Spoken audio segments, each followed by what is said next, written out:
anytime you're low carb, it's counterintuitive. You actually want to be able to spare carbohydrates in the muscle for utilization when needed. That sounds complex, and at a mechanistic scientific level, it kind of is, but I can simplify it for you real quick. When you are lower carb, the main goal is you're conditioning the body to be comfortable using fats. Makes perfect sense. You want the body to condition itself, be comfortable using fats. And when that happens, it's not like the carbs just disappear out of your body. They actually still restore and stay in the muscle glycogen, especially over time. You're just not tapping into them. But if you do tap into them, it's harder to replenish them. So what you want to be able to do is preserve that muscle glycogen, the carbs stored in your muscles, for when it's really, really necessary, right? That way your body is primed and opting to use the fats as much as possible, but still tapping into the carbs stored in your muscles whenever possible. You might be thinking, like, how do I store carbs inside of my muscles if I'm not eating that many carbs? Short answer is your body will find little bits of carbs that you eat, but also it creates carbohydrates from other macronutrients, believe it or not, fats and protein. So eventually they do store up. So the compound that I'm talking about today is spirulina. And now that you've got the answer, you're probably going to click off the video. I totally understand how that works, but if you could do me a favor and stick around, I'll teach you how to time it, how to use it, and how it can amplify fat loss for a workout specifically, but also helps the video out if you stick around. I know people trust me and they get the answer and then they bounce, and that's cool, I get it, but just stick around. It does help quite a bit. Okay, so first things first, I have to justify, right? There was a study that was published in Medicine and Science and Sports and Exercise. Fascinating study on spirulina. It actually found that it didn't even take long. For just a few weeks, spirulina increased VO2 max, it increased fat oxidation rates, it increased glycogen sparing, and increased time to exhaustion or endurance. This has been replicated in other studies too. This was just one of the more landmark kind of like studies that people have talked about. So spirulina has been known as sort of a performance enhancer in the endurance world for quite some time, but you're not an endurance athlete maybe. Like, what does that have to do with fat loss? Well, I mean, the key thing there was that it increases the fat oxidation. So what does that mean? Like, what does it mean when you increase fat oxidation? Well, let's turn to another study to sort of explain what this means. After today's video, I put a link for LMNT because it's more sodium focused. It's 1,000 milligrams sodium, 200 potassium, 60 magnesium. Very powerful, but very tasty stuff. They have a sparkling version. They have a lemonade salt that is next level. Tastes like I'm drinking a lemonade, and it's legit. Okay, like tastes good, doesn't break a fast. You could drink it all day if you're fasting, and it tastes delicious, but you're getting the benefit too, the electrolytes. Plus, that link down below gets you a free sample variety pack. Again, I'm a big fan of them. I love their stuff. I think you should try it. I think you should take advantage of that free sample pack because you get like all their leading flavors if you get any purchase. So with any purchase, you get the free pack. So that's drinklmnt.com/Thomas down below. Turns out Medicine and Science and Sports and Exercise looked at how spirulina increases an enzyme that's called CPT1, carnitine palmitoyl transferase 1. This is the primary enzyme that draws fat out of the bloodstream and into the mitochondria. So you're actually grabbing, like a little grabber, grabbing more fat out of the bloodstream and pulling it into the cell to be used for fuel. Now that's half of the equation.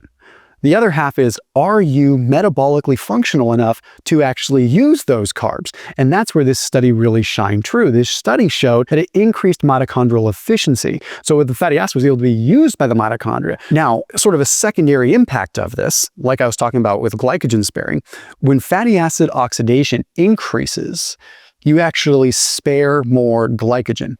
So think of it like this. Let's say you are going for a run and you're burning a little bit of fat, but then you start to increase your intensity and you start to burn more carbs.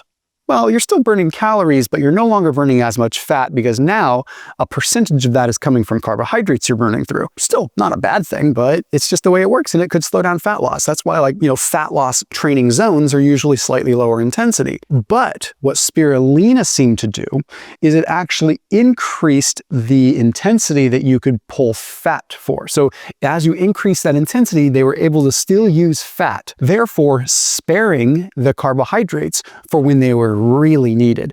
In essence, let's say you're running on flat ground and you start to run up a 10% incline. Let's say you normally start to pull carbohydrates for that incline. Well, that would kind of be a bummer, but it's just the way it works sometimes. Hypothetically speaking, if you took spirulina, maybe that incline could go up to 30% before you start using carbs.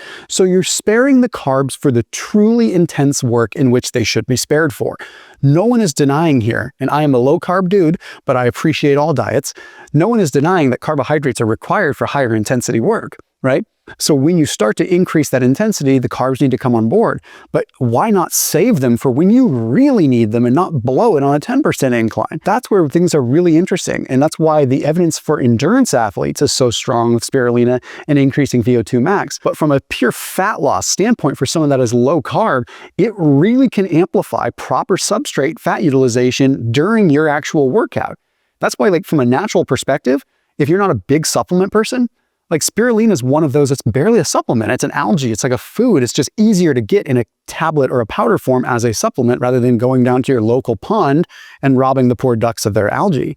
You're just allowing yourself to get a compressed food, essentially. Now, there's this other thing that makes it really fascinating. It increases nitric oxide. When you increase nitric oxide, you're increasing blood flow to the muscle, but you're also increasing blood flow, which is going to deliver nutrients and also remove and oxidize fat easier, right? So you're able to move things through the system. But then there was another study that found that there was less lactate accumulation in the muscle. As a matter of fact, lactate, which is like the downstream byproduct of basically the muscle fatigue you get. So if you're like working out hard and you get that muscle burn, that's hydrogen ions, and then they get buffered into lactate and a dissociated form into lactic acid. When that lactate builds up, it eventually makes your muscles crap out. When that lactate can be removed and cleared, it gets recycled for energy. So we're finding that not only is spirulina good for fat loss, but it also helps clear lactate, which is fascinating, super fascinating. So it can actually help your performance and help you go longer too. There's also evidence spirulina increases what's called PPAR alpha, which is actually a nuclear receptor protein that's at the center of a cell, travels to the nucleus of a cell, and programs the cell to use more fat. So that's just another cool byproduct. What I would recommend is